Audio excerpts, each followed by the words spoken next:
coming to this movie Srivalli andi, it's a different concept what we are trying, like ఒక different screen ప్లేతో ఒక different జానర్తో వస్తున్నాము. అంటే జనరల్గా మిగతా సినిమాలు లైక్ డిఫరెంట్గా ఉంది అని చెప్పడం కన్నా I'll tell you what is the reason behind ఇది డిఫరెంట్గా ఎందుకుందో నేను చెప్తున్నాను. As we all know that Vijayendra Prasad గారు is one of the best story teller in India and best story teller in down south also. So ఆయన కథతో, ఆయన screen ప్లేతో, ఆయన మాటలతో, ఆయన దర్శకత్వంతో వచ్చే సినిమా ఇది. అండ్ అది కూడా కొత్త వాళ్ళతో ప్రయోగం చేస్తూ ఇట్స్ అ డిఫరెంట్ సినారియో అండి కంప్లీట్గా. So I feel this is completely way out of the box movie. అంటే ఒక కొత్త ఒరవడిని సృష్టిస్తుంది అనుకుంటున్నాను. అండ్ మీరు కింద ట్యాగ్ లైన్ చూసినా కూడా అన్ ఎరాటిక్ సైన్స్ థ్రిల్లర్ అన్నారు. ఉంటే ఎరాటిక్ థ్రిల్లర్ అని ఉంటుంది కానీ సైంటిఫిక్ థ్రిల్లర్ అని ఉంటుంది కానీ ఈ రెండు కాంబినేషన్ అనేది చాలా ఫస్ట్ టైం ఇది. సో నాకు తెలిసి ఒక తెలుగు ఇండస్ట్రీలో ఒక 15 years కానివ్వండి, 10 years కానివ్వండి, ఇది ఒక కొత్త మూవీ అవుతుందని నేను అనుకుంటున్నాను. అండ్ ఇంతకుముందు మీరు డైరెక్టర్ గారు మూవీ చూసింటే శ్రీకృష్ణ కానివ్వండి, రాజన్న కానివ్వండి. Srikrishna 2006 is completely family entertainer, ఒక ఫ్యామిలీ మధ్యలో జరిగే కామెడీ కానివ్వండి. అండ్ రాజన్న సినిమా కానివ్వండి, ఇట్స్ ఒక తెలంగాణ పోరాటం గురించి జరిగిన మూవీ అది. సో కంప్లీట్లీ 2 different జానర్స్ అది. అండ్ ఈ సినిమా అనేది ఇట్స్ కంప్లీట్లీ డిఫరెంట్. అసలు ఆ సినిమాకి ఏది సంబంధం లేకుండా తీసిన సినిమా ఇది. So different screenplay. And ఇందాక మా యాంకర్ గారు అన్నట్టు ఆ ప్రొఫెసర్ క్యారెక్టర్ గారు, ఆ ప్రొఫెసర్ గారే మొత్తం నా సినిమా అంతా చెడగొట్టింది ఫస్ట్ బేసిక్గా. నేనేదో హీరోయిన్ వెంటబడుతూ ఏదో లవ్ చేయమ్మా అని తిరుగుతుంటే ఆయన ఏదో మిషన్ కనిపెట్టారు. మిషన్ కనిపెట్టేసి ఈ హీరోయిన్ ఊరుకోకుండా నా మీద ప్రయోగం చేయమని చెప్పింది. ప్రయోగం చేసిన తర్వాత నేను అయినా ఐ లవ్ యూ అంటుంటే చీచి నువ్వు కాదు, నేను వల్లిని కాదు, నేను లైలా అని చెప్పి వెళ్ళిపోయింది. పోనీ లైలా అంటే నేనే మజును అంటే నువ్వు కాదు నా మజును వేరేవాడని చెప్పి తిరుగుతుంది. సో అశోక్ మల్హోత్రా గారు మొత్తం నా scenario చెడగొట్టారు. First person I would like to thank in this whole process is director sir for choosing me to play such a character. Like when I started the movie, I was very nervous because I've always I've seen sir's movie before, so I was like, he's such a big writer, how the experience would be. But the more I explored the entire process, how to work with him, I evolved as an actor. The best part about him is that he gives the liberty to an actor to understand the character. He comes, he explains you the scene, he leaves you with the scene. And if he thinks that there's something up and down in the scene, then he'll come and tell you. So I think that was very different experience for a newcomer because, I was like, okay, fine, I have to act in certain way, and I have to present myself like that. But I was given complete space to act, I think, which has made me a better actor. So I would really thank you, sir, for giving me that opportunity. And my producers, they have been lovely producers because I never felt that I'm out from my home. And they used to give me nice, good home food and so many sweets and so much they have taken so much care of me. About my character, I would like to say that, people always say that we should watch different films, we should make different films. When I heard the story for the first time, I found it interesting. But when I started shooting for it, it was so challenging at every level. There's so many layers in this character. There's so much she's doing and there's so much happening to her that I realized that, okay, this character is difficult and is different definitely. So I'm sure how much I've enjoyed myself in this movie. I'm sure when you guys go and watch in the theaters, you'll enjoy yourself so much. And I wish you all a very happy new year and may God bless you all. Thank you so much. And please shower your blessings on us because I think we both need it. And we're both starting our careers over here. And I think with all your love and wishes, I think we both will not let you down. Thank you so much. దర్శకత్వంలో నేను movie చేస్తాను చాలా నా అదృష్టంగా భావిస్తున్నాను. మా హస్బెండ్కి చిన్నప్పటి నుంచి ఉన్న కోరిక సినిమా ప్రొడ్యూసర్ అవ్వాలనండి. అది ఒక స్టేజ్కి వచ్చిన తర్వాత అవ్వాలని ఆయన చిన్నప్పటి నుంచి ఉన్న ప్రగాఢమైన కోరిక. అది దాన్ని ఒక ఆకారం దాల్చే సమయం వచ్చినప్పుడు మేము ఒక సినిమా తీయాలని నిర్ణయించుకున్నప్పుడు ఎటువంటి సినిమా తీయాలి, ఎవరి దగ్గరికి వెళ్ళాలి అని ఆలోచించినప్పుడు మాకు మా పెద్దలు చెప్పిన మాట గుర్తొచ్చిందండి. ఏ సినిమాకైనా ఎన్ని జనరేషన్స్ నుంచినైనా మంచి సినిమా అంటే దానికి వెనకాల మంచి కథ అయితే ముందు ఉండాలి అని. సో ఆ నేపథ్యంలో మేము విజయేంద్ర ప్రసాద్ గారిని కలవడం జరిగిందండి. ఆయన మాకు ఒక మంచి కథ చెప్పారు. మేము ఆయన మంచి కథలు ఇస్తారని అంతవరకు మాకు తెలుసు. ఆయన ఒక బాహుబలికి రచయిత అని తెలుసు. కానీ ఆయన దగ్గరికి వెళ్ళిన తర్వాత మాకు తెలిసింది ఏంటంటే ఈయన కథాబలండి. అంటే బాహుబలి అంటే బాహువులు బలంగా ఉంటే బాహుబలి అంటారు కదా. సో ఆయన దగ్గర కథలన్నీ చాలా బలంగా ఉంటాయండి. అందుకని నేను మాకు కథాబలి. అంతే కదండి, ఆయన గురించి మీకు అందరికీ తెలుసు. ఆయన ఒక నడిచే కథల లైబ్రరీ అండి. ఆయన దగ్గర 100కి పైన కథలు ఉన్నాయంటే నేను చాలా ఆశ్చర్యపోయాను. సో అందులోంచి ఒక ఆణిముత్యం లాంటి కథను మాకు ఇచ్చారండి. ఇచ్చిన తర్వాత అది మా అందరికీ నచ్చింది బాగా. తర్వాత దానికి విజయేంద్ర ప్రసాద్ గారే డైరెక్షన్ చేస్తే బాగుంటుందని మాకు అనిపించి ఆయన రిక్వెస్ట్ చేసామండి. ఆయన మా కోరిక మన్నించి ఒప్పుకున్నారు. థ్యాంక్ యూ వెరీ మచ్ అండి. సో తర్వాత మేమందరం కూర్చుని దీనికి ఎవరైతే బాగుంటారు క్యాస్టింగ్ అని అనుకున్నప్పుడు దీనికి ఆల్రెడీ ఉన్న స్టారింగ్ కాకుండా కొత్త న్యూ ఫేసెస్ ఇస్తే ఒక ఫ్రెష్నెస్ ఉంటుంది మన స్టోరీకి అని మేము నిర్ణయించుకుని కొత్త క్యాస్టింగ్ కోసం వెళ్ళాల్సి వచ్చిందండి. మా దగ్గరికి వచ్చిన క్యాస్టింగ్ అంతా కూడా డైరెక్టర్ గారు వాళ్ళ యాక్టింగ్ కెపాసిటీ వాళ్ళ ఇది చూసి సెలెక్ట్ చేసి తీసుకున్నారండి. తెలిసిన వాళ్ళు వచ్చి చేయమంటే చేసింది కాదు. మన రజత్నైనా నేహానైనా ఈచ్ అండ్ ఎవ్రీ క్యారెక్టర్ అండి. మనం పెద్దవాళ్ళని తీసుకోవడం కంటే వీళ్ళల్లో ఉన్న నటన బయటికి తీసుకురావాలని సాన పెట్టి డైరెక్టర్ గారు చేసి ప్రొడక్ట్ మాకు బయటికి తీసుకొచ్చారండి. సో ఈ ప్రయత్నంలో మాకు ఆయన అన్ని విధాల గైడ్ చేశారండి. ఒక తండ్రిగా గురువుగా అన్ని రకాలుగా మేము చాలా చాలా నేర్చుకున్నామండి ఈ సినిమా నుంచి. ఏం చేయాలి ఏంటి ప్రతి నిమిషం వెన్నుదండి ఉన్నారు. ఈ ప్రయాణంలో మాకు ప్రతి విషయం గైడ్ చేసి విజయేంద్ర ప్రసాద్ గారి దగ్గర కథలు ఉంటాయని ఇలా ఈ రకంగా వెళ్ళాలి అని ఒక త్రోవ చూపించిన వ్యక్తి అండి మా వెనకాల ఉన్న వ్యక్తి సుకుమార్ గారండి. Thank you very much Sukumar గారు. మీ రుణం మేము ఎప్పటికీ తీర్చుకోలేము. మాకు ఒక మంచి కథా రచయితని ఒక దర్శకుడిని మాకు పరిచయం చేసి ఇలా వెళ్ళమని మాకు ఒక త్రోవ చూపించారు, ఒక దారి చూపించారండి. ముఖ్యంగా రజత్ నేను చూస్తే తప్పసిద్దాం అనుకున్నాను ఫేస్ చూసి. సార్ ఫోటో చూసాను, నేను నమ్మలా. ఇది నాకు నాకు తెలుస్తుంది, నాకు స్పార్క్ ఉంటుంది. మీరు అప్పుడు కూడా చెప్పారు సార్, ఇది ఫేస్ చూస్తే నాకు స్పార్క్ అనిపిస్తుంది, ఏదో నాకు ఏదో ఐ థింక్ గెస్ చేయగలను, నేను డెఫినెట్ బాగా చేయగలను. ఇప్పుడు చెప్తుంటే అనిపిస్తుంది అనమాట. నిజంగా నేను అంత గెస్ చేయలేదు. ఎంత బాగా మాట్లాడి సార్ సింపుల్గా. అలాగే మీరు నిజంగా ఈ ఫంక్షన్గా అందం తీసుకొచ్చారు. అంటే ఇలా ఒక మహిళా ప్రొడ్యూసర్ కానీ ఎవరైనా కానీ ఇంత అందంగా మాట్లాడడం ఇదే ఫస్ట్ టైం నేను చూడడం, కానీ మీరు పాత్రలు కూడా చూడడం కూడా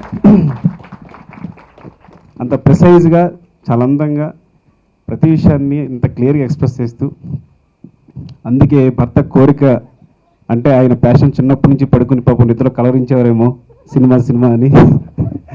మేబీ అది మీరు ఉంటారు. ఆయన కోసం మీరు ప్యాషన్తో కష్టపడి ఈ సినిమాని ఇప్పుడు చేద్దామని, ఇట్లా ఒక సినిమా చేద్దామని బయలుదేరడం మీరు చాలా అదృష్టవంతులు రాజకుమార్ గారు. మీకు తెలిసిన విషయాన్ని మళ్ళీ చెప్తున్నాను, ఏమనుకోద్దండి. అందుకని ముందు విజయేంద్ర ప్రసాద్ గారు, నేను అసిస్టెంట్ రైటర్గా చేసిన సినిమాలు తక్కువ, ఫ్రంగా చెప్పండి అన్ని రైటర్గానే చేశాను ఆల్మోస్ట్. నేను సినిమాలో ఎవరైనా ఒక కథ చెప్పడం అనేది నేను చెప్తుంటాను నా సినిమా గురు వినాయక్ గారు. అంటే ఆయన బికాజ్ ఆయన దగ్గరికి వచ్చాను, ఆయనే కథ చెప్పడం విన్నాను అంతే. తర్వాత ఇండస్ట్రీలో ఎవరు ఏ సీనియర్ రైటర్స్ కానీ డైరెక్టర్ కానీ కథ ఎలా చెప్తారు, ఎలా ఒప్పిస్తారు అనే విషయం నాకు తెలియదు. అందువల్ల నేను కథ చెప్పిన ఆర్య కథ అరవింద్ గారి దగ్గరికి వెళ్ళినప్పుడు 4 గంటలు చెప్పాను. జగడ 5 గంటలు చెప్పేవాడిని. ఆర్య టు ఒక 3.5 hours అట్లా కథ చెప్తూ బోర్ కొట్టేస్తుండేవాడిని. చివరికి వాళ్ళ డౌట్స్ కూడా ఏం చెప్పారు అర్థం కాదు. మీకు అంత కథ చెప్పిన తర్వాత ఎవరికి ఏం గుర్తుంటుంది. అదృష్టవశాత్తు నేను లైఫ్లో విజయేంద్ర ప్రసాద్ గారిని కలవడం జరిగింది. నేను కలవడం కన్నా అదృష్టం నన్నే వెతుకొచ్చినట్టు ఎందుకో ఆయనే నన్ను కలిశారు. ఒక సిచ్యువేషన్ అలా వచ్చింది. అంటే ఆయన ఎంత నిరాడంబరం అంటే, నేను వస్తాను సార్ అని బయలుదేరే లోపల ఆయన కారు మన ఆఫీస్ ముందు ఉంటుంది అనమాట. ఇంకా మనం ఎక్కడ వెళ్ళగలం, మనం వెళ్ళే ఛాన్స్ ఎవరైనా. అంటే ఈ వయసులో ఆయన వయసు చెప్పకూడదు, చెప్తే మీరు షాక్ అవుతారు, కానీ నేను చెప్పను. అందుకే మా అబ్బాయిని కూడా అంకుల్ అని పిలవమని చెప్పాను, తాతగారు వద్దని. కథ చెప్పారు. అది బజరంగి భాయిజాన్. ఎగ్జాక్ట్గా 21-22 minutes ఉంది. నేను రికార్డ్ చేస్తున్నాను సార్, నేను రికార్డ్ చేసుకొచ్చా అని. నేను ఫస్ట్ టైం ఒక సీనియర్ రైటర్ దగ్గర నుంచి కథ వింటున్నాను కదా అని రికార్డ్ చేసుకున్నాను.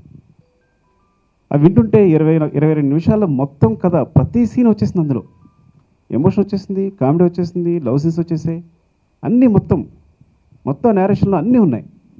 ఇంత అద్భుతంగా ఒక 22 నిమిషాల్లో కథని ఎలా ఒదిగించి చెప్పడం అనేది నాకు అర్థం కాలేదు. అది వింటూనే ఉన్నాను.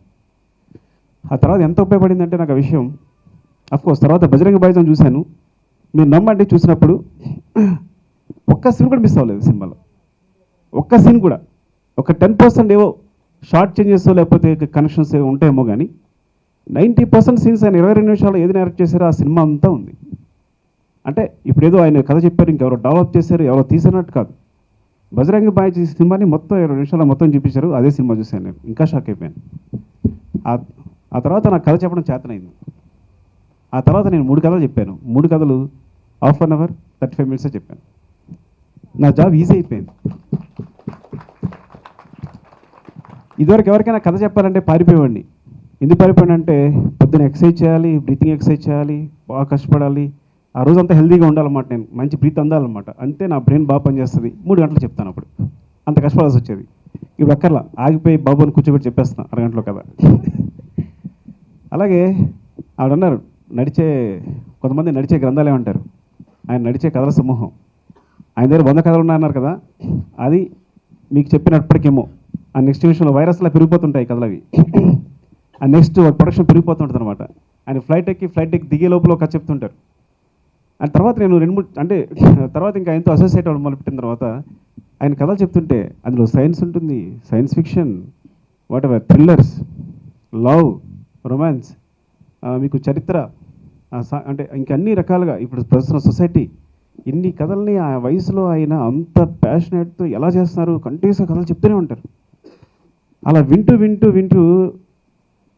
అని బయటకు వెళ్ళిపోతున్నాను. ఒకసారి ఒక రోజు తలుపేసేసి, సార్ ఒక్క నిమిషం సార్ అని కాలు మీద పడిపోయాను. నేను పూర్తిగా టచ్ చేసే కాల్ 2, బికాజ్ అంత నేను అడ్మైర్ అయిపోయాను. అంటే ఇంత నిజం చెప్పాలంటే నాకు నిజంగా తెలీదు ఆయన అంత వర్త్. అంటే ఆయన ఎప్పటి నుంచో చేస్తున్నప్పుడు కానీ కలిస్తేనే కానీ అంత నాకు అర్థం కాలేదు. అంటే ఇప్పుడు మీకు ఇంటర్స్టెల్లార్ లాంటి సైన్స్ ఫిక్షన్ చెప్పమని చెప్తారు. ఆయన ఫిజిక్స్ మీద నాలెడ్జ్ ఉంది, అన్ని విషయాల నాలెడ్జ్ ఉంది. ఎక్కువ బోర్ కొట్టిస్తున్నాం కానీ చెప్తాను అనమాట. అంటే నేను అంత చెప్పాలనిపిస్తుంది అనమాట. అట్లా ఇప్పటికీ అంతే చలాగ్గా బాంబేలో వచ్చేస్తుంటారు, తిరిగి వచ్చేస్తుంటారు, మధ్యలో సూట్ కేసు పట్టుకుని. అంటే ఆయన వయసు చెప్పట్లేదు, లోపల దాచి చెప్పాలని అనిపిస్తుంది కానీ చెప్పలేకపోతున్నాను నేను. అని తీసుకుంటారు, సార్ సూట్ కేసు పట్టుకుందాం సార్ అంటే వద్దు సార్ వద్దండి అని ఆయనే పట్టుకుపోతుంటారు. ఈ వయసులో డైరెక్ట్ చేయడం చాలా అద్భుత విషయం. మేమందరం కష్టపడినా ఈ వయసులో, ఎందుకంటే ఎప్పుడు డైరెక్షన్ మానేసి ప్రొఫెషన్ వైపు వెళ్ళిపోదామా, ఈ టెన్షన్ తట్టుకోలేము అని భయపడుతున్నప్పుడు నిజంగా మళ్ళీ ఒక ఇన్స్పిరేషన్ అనమాట. అవునా, ఆ ఏజ్లో ఆయన చేస్తానంటే ఇది నేను భయపడుతున్నాను, ఇంత టెన్షన్ పడుతున్నాను అని ఈ వయసులో ఆయన. సో ఈ సినిమా ఇది ఒక విచిత్రమైన కథ, అద్భుతంగా ఇది సూపర్ హిట్ అవుతుందని, అట్ ద సేమ్ టైం కొత్త ఎక్స్పీరియన్స్ని, థియేటర్లో కొత్త ఎక్స్పీరియన్స్ని, తిరిగాడేసి కొత్త ఎక్స్పీరియన్స్ని, అంటే ఆయన ఏం చేసినా కొత్తగా చేయాలని ట్రై చేస్తారు కాబట్టి అది మీకు అందిస్తుందని నేను ఆశిస్తున్నాను. ఇంకా రాజ్ కుమార్ గారు ఏంటంటే, నేను ఒక నేను సీజీ గురించి మాట్లాడుతున్నప్పుడు ఏమంటే కొంచెం లేట్ అవుతుందో సినిమా సరదాగా ఏదో నోట్లో మాట వచ్చినప్పుడు, అంటే నేను విజయ్ ప్రసాద్గా సపోర్ట్ చేయాలనే ఉద్దేశంతోనో లేదో ఒక మాట అన్న నోట్లో చూస్తున్నాను, లేదండి డైరెక్టర్ గారు యాక్చువల్గా అంటే అది చిన్న అడ్జస్ట్మెంట్, అది కరెక్ట్గా చేసుకోనుకున్నారు, అది చేస్తున్నారు. అంటే ఆ ప్యాషన్ అర్థం చేసుకుని ఆయన ఫాలో అయిపోయి వాళ్ళు ఆరాధించేసి, ఇద్దరు కూడా ఆయన ఆరాధించేసి, గురువుగా పితృ సమానంగా ఇద్దరు ఆరాధించేసి ఒక ఫాలో అవ్వడం నిజంగా అద్భుతం అండి. రాజ్ కుమార్ గారు మీరిద్దరు కూడా. సో మీ అందరి కోసం ఈ సినిమా సూపర్ సక్సెస్ కావాలని. అలా Neha, congratulations. I think trailer టీజర్లో చాలా బాగుంది, ఇట్స్ వెరీ గుడ్. చాలా పెద్ద సక్సెస్ కావాలని కోరుకుంటున్నాను. ఒక తల్లికి 9 మాసాలు మోసి కని పెంచి పాలిచ్చి తన కంటి ముందు ఒక్కొక్కగా సంవత్సరం పెరుగుతూ ఉంటే ఆడదు కాబట్టి తనకి తెలుస్తుంది, పిల్లకి వయసు వచ్చింది, రేపు అమ్మ పెద్ద మనిషి అవుతుంది, బయటలు వేయాలి, 1000 కళలు కంటుంది. ఎవరిని పిలవాలి, ఎక్కడ చేయాలి, అమ్మాయికి ఏం బట్టలు పెట్టాలి, ఎలా చేయాలని చెప్పని. ప్రస్తుతం మా పరిస్థితి కూడా అలాగే ఉందండి. ఇది మా శ్రీవల్లికి ఓణీలేసే ఫంక్షన్ అనుకోండి, ఇవి టీజర్ లాంచ్ది. ఇటువంటి ఉద్వేగమే ప్రొడ్యూసర్లుగా వారు, డైరెక్టర్గా నేను, సినిమాకి మేము తల్లిదండ్రులు. సార్ మరి ఆడియో లాంచ్ మీ స్వయంవరం మొత్తం జిల్లాల వాళ్ళు అందరూ వస్తారు. ద్రౌపది 5 భర్తలు అయితే మా అమ్మాయి ఛాన్స్ ఇచ్చాం, 8 మందినా చేసుకోవచ్చు, 10 మందినా చేసుకోవచ్చు. నెక్స్ట్ రిలీజ్ పెళ్ళి కూడా చాలా గ్రాండ్గా చేస్తాం. సంచేత ఈ టీజర్ ఫంక్షన్కి వచ్చిన పాత్రికేయ మిత్రులందరికీ a warm welcome from my side. Ramayya, చందమామ చాలా చాలా బాగా చెప్పావు, చాలా బాగా చెప్పావు. ఈ యాక్షన్ సగం స్క్రీన్ మీద చేస్తుంటే ఎంత బాగున్నాయి కెమెరా ముందు.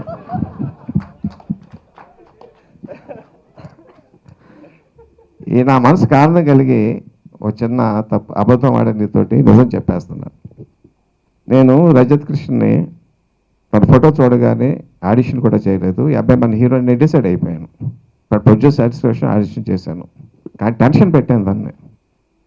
చాలామంది అడుగుతున్నారు, పెద్ద పెద్ద రికమెండేషన్లు వస్తున్నాయి, ₹1 2 కోట్లు పెడతా ఉంటున్నారు పెట్టుబడి.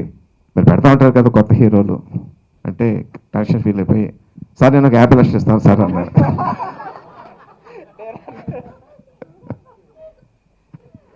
మాట వినబడతావు కదా అన్నాను. ఆధార్ ఎంకరేజ్ చేస్తే వాళ్ళ నాన్నగారు చాలా పెద్ద లాయరు, చాలా ఫేమస్ లాయరు, డెఫినెట్గా ఇవ్వగలరని మాకు కాన్ఫిడెన్స్ వచ్చింది. సో ఆ కండిషన్ మీద ఒప్పుకున్నాను నేను. అప్పుడప్పుడు బాగా చేసినప్పుడు 50 లక్షల రూపాయలు తగ్గించేవాడిని సెట్ మీద. బాకీ పోనీ ఇంకా 35 లక్షలు బాకీ ఉన్నాడు. సో రాజ్ కుమార్ గారు వాళ్ళ నాన్నగారు ఎక్కడ ఉన్నారో మాట పుచ్చుకుని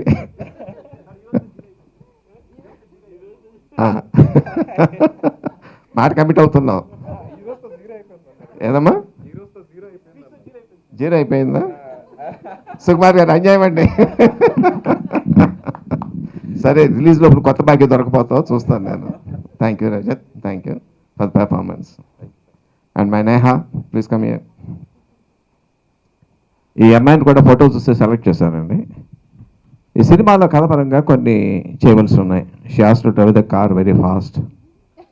సముద్రంలో కెరటాల్లో she has to fight. Car driving వచ్చింది.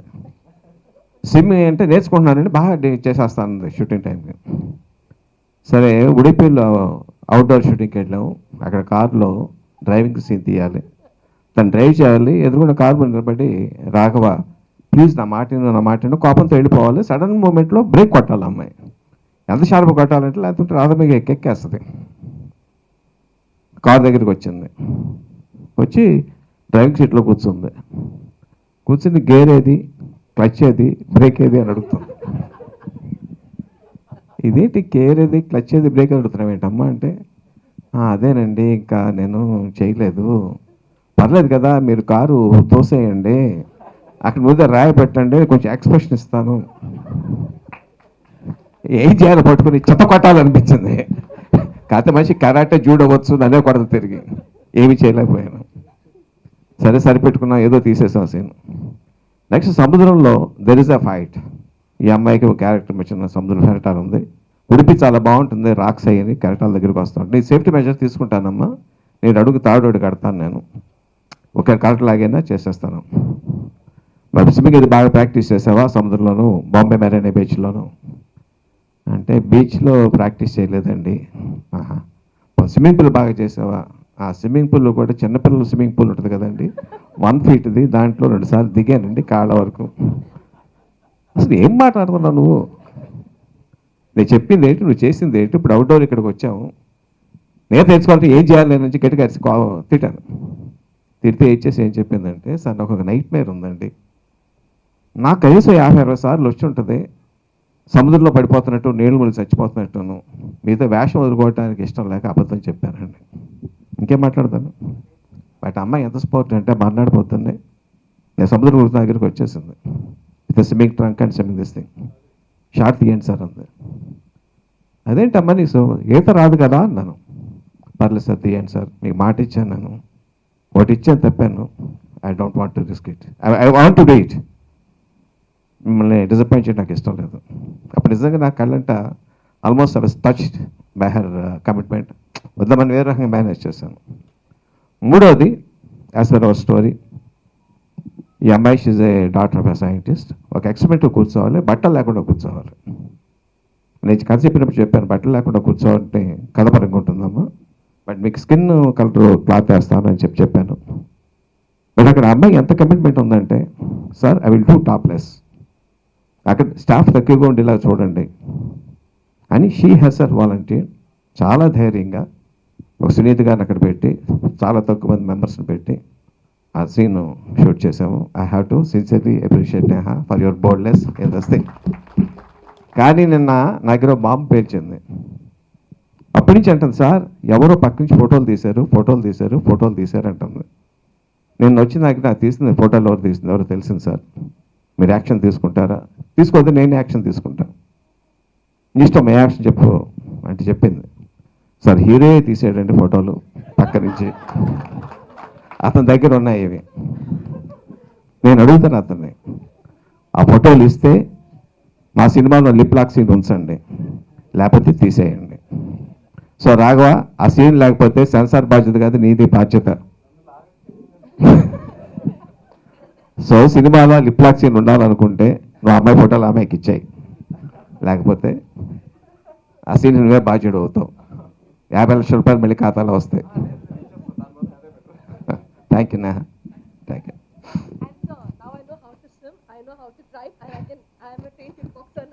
సినిమా అయిపోయిన తర్వాత నా కర్మ. అమ్మాయి అన్నిటికంటే ముందు బాక్సింగ్ నేర్చుకుని వచ్చింది, ఎవరేం అడిగినా అది సేఫ్ సైడ్ ఉంటుంది. ఆ తర్వాత మనకి రుణానుబంధ రూపేణ పశుపతి సుతాలయ అని చెప్పి సామెత ఒకటి ఉందండి. ఈ జన్మలో వచ్చే బంధాలన్నీ కూడా మూలాలు గత జన్మలో ఎక్కడో ఎవరితోనో ఏర్పడి ఉంటాయి. చాలా అద్భుతమైనటువంటి సంస్కృతి ఉంటుంది ఇది. దాన్ని బేస్ చేసుకుని కథకు ఒక ఆధారం. ఇంకొక ఆధారం ఏంటంటే మనస్సు అండి. మనస్సు అనేది చాలా గొప్పది. విశ్వాంతరాలలో, నక్షత్రాలు, గెలాక్సీస్, నెబులాస్ అన్నీ చూడగలదు, కానీ తనేంటో ఎవరికీ తెలియదు. అడుగడుగు పరమాణు, ఎలక్ట్రాన్స్, ప్రోటాన్స్, న్యూట్రాన్స్ చూడగలదు, కానీ ఆ మనసుని ఎవరు చూడలేరు. ఆ మనసునే చూడగలిగితే, దాన్ని కొలవగలిగితే గొప్ప వంటర్స్ చేయొచ్చు. పుడితేనే మనిషి వ్యభిచారి కాదు, దొంగ కాదు, హంతకుడు కాదు. కొన్ని పరిసర ప్రభావాలు అలా మారుతాడు. ఆ మనసును చక్కదిద్దగలిగితే ఎన్నో న్యూరోసిస్ నుంచి, ఎన్నో ఫోబియాస్, మేనియాస్ నుంచి మనిషి క్యూర్ చేయొచ్చు అని ఒక అద్భుతమైన కాన్సెప్ట్తో అశోక్ మల్హోత్రా అని ఒక సైంటిస్ట్ దాన్ని ఎక్స్పెరిమెంట్ మొదలు పెడతాడు. ఆయన దగ్గర స్టూడెంట్ మా కథలో శ్రీవల్లి. తను ఎక్స్పెరిమెంట్ చేయించుకుంది, సక్సెస్ఫుల్ మెజర్ చేయించుకుంది, కానీ దానివల్ల రకరకాలైనటువంటి పరిణామాలు వచ్చినాయి. గత జన్మలో జ్ఞాపకం వచ్చినాయి. గర్జంలో ఒక లవర్ ఉన్నాడని తెలుసు, ఇప్పుడు ఈ జన్మలో ఒక లవర్ ఉన్నాడు. ఆ లవర్ కూడా ఇప్పుడు కనిపిస్తున్నాడు. ఇద్దరి మధ్య నలిగిపోయినటువంటి అమ్మాయి తాలూకు కథ ఈ శ్రీవల్లి. మనకి శ్రీహర్షుడు అని చెప్పిన ఒక రాజు తెలుసు కానీ గొప్ప కవి కూడా ఉన్నారండి. నైషధు అని గొప్ప కావ్యం రాశారు ఆయన 16 ఏళ్ల వయసులో. ఆ రాసిన కావ్యం ఎవరికి అర్థం కాలేదు. అందరూ ఏంటి ఇలాగుందేంటి, ఇలా ఉందేంటి, ఇలా ఉందేంటి అన్నారు. కుర్రాడు బాధపడ్డాడు, వాళ్ళ అమ్మ బాధపడింది. వాళ్ళ మేనమామ వస్తే తమ్ముడికి చెప్పింది, తమ్ముడు ఇలా కట్టన్నారా నీ మేనల్లుడి గురించి అంటే ఆయన చదివాడు. అమ్మ చెల్లి చాలా అద్భుతంగా ఉందమ్మ ఇది, కాకపోతే సామాన్య మనిషికి అర్థమయ్యేలా లేదు, మరి ఏం చేయాలన్న తమ్ముడు అని అడిగింది. 40 రోజుల పాటు దొండపాత కింద పడుకోబెట్టి దొండకాయ కూర పెట్టు, దొండపొడితో పళ్ళు తోవించు చేసింది. మళ్ళీ ఇప్పుడు రాయమని అన్నాడు. స్టాండర్డ్ దగ్గర రాశాడు. దాని పేరు శృంగార నైషధం. పండితులంతా మెచ్చుకున్నారు, అబ్బా ఎంత బాగుంది, ఎంత బాగుంది, ఎంత బాగుంది అని చెప్పని. నా సుకుమార్ గారికి ఆ దొండకాయ కూర ఇంతవరకు తినిపించలేదు ఎవరు. తినిపిస్తే ఆయన చేసేటువంటి గొప్ప గొప్ప సినిమాల తాలూకు గొప్పతనం అందరికీ అర్థమయ్యి ఉండేది. బట్ ఐఎమ్ షూర్ ఒక 10 ఏళ్ల తర్వాత, 15 ఏళ్ళ తర్వాత వాళ్ళ తాలూకు గొప్పతనం తెలుస్తుంది. సుకుమార్ గారు ఇప్పుడు కూడా మించిపోయింది లేదు, కాస్త దొండకాయ తినండి సార్ మీరు. చాలా గొప్ప గొప్ప మెగా బ్లాక్ బస్టర్స్ ఇచ్చేస్తారు ఇంకా. థ్యాంక్ యూ సుకుమార్ గారు, thank you everybody. Wish me అందరి తాలూకు కోఆపరేషన్. అన్నిటికన్నా ముఖ్యంగా మా సునీత్ గారి గురించి చెప్పాలి, మర్చిపోయాను. మా క్యాషియర్ గారి గురించి చెప్పాలి. మా ప్రొడ్యూసర్ గారు ఎప్పుడే క్యాషియర్ గారే అంటాను నేను. డబ్బులు వస్తున్నాయా లేదా, ఎంత ఇచ్చాం రసీదు పుచ్చుకోవడం అదే అని పని. మిగతా అదంతా కూడా ఒక తల్లిలా, ఒక చెల్లిలా, ఒక తోబుట్టువులా ఎవరికి ఏ అవసరం వచ్చినా చూసుకుంటూ ఏకతాటి మీద నడిపించారు ఆవిడ. I'm extremely grateful and thankful to both of you.